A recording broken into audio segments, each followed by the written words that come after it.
Rencontre avec Chloé, une jeune fille particulièrement dégourdie qui a créé à l'âge de 14 ans un refuge pour lapins dans le Nord-Isère. En 3 ans, grâce à l'aide de quelques bénévoles, elle a trouvé un nouveau foyer à plus de 170 lapins.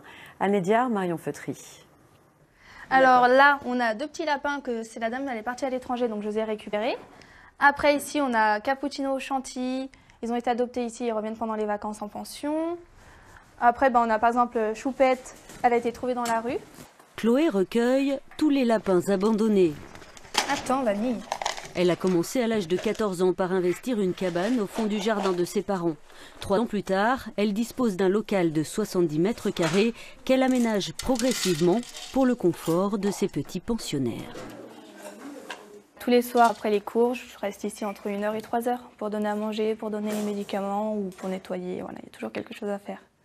Il n'y a pas de vacances. Tout le temps là et même les dimanches du coup, vu que c'est ouvert au public, je suis tout le temps ici.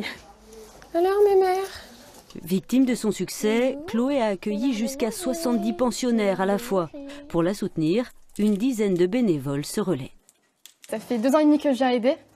Et c'est vrai qu'elle est vraiment investie, on voit vraiment qu'elle est passionnée pour les animaux. Le nettoyage des cages, le nettoyage des bacs, la pesée aussi. On les pèse toutes les semaines pour voir s'ils vont bien, etc. Et puis on l'aide aussi lors des manifestations, comme récemment le marché de Pâques, qui permet d'apporter des fonds au refuge et puis de payer par exemple des travaux. Payer les travaux, mais aussi financer les soins des animaux, car pas un seul lapin ne part à l'adoption sans avoir été préalablement traité contre les puces, vacciné et stérilisé. On vérifie les incisives et les molaires au fond. J'essaie de la soutenir au maximum, principalement sur l'aspect financier, parce que c'est vrai que c'est un petit peu le nerf de la guerre pour toutes les associations, c'est toujours compliqué. On sent qu'elle est vraiment très impliquée dans son association. Si toutes les associations étaient gérées comme ça, ce serait un bon point.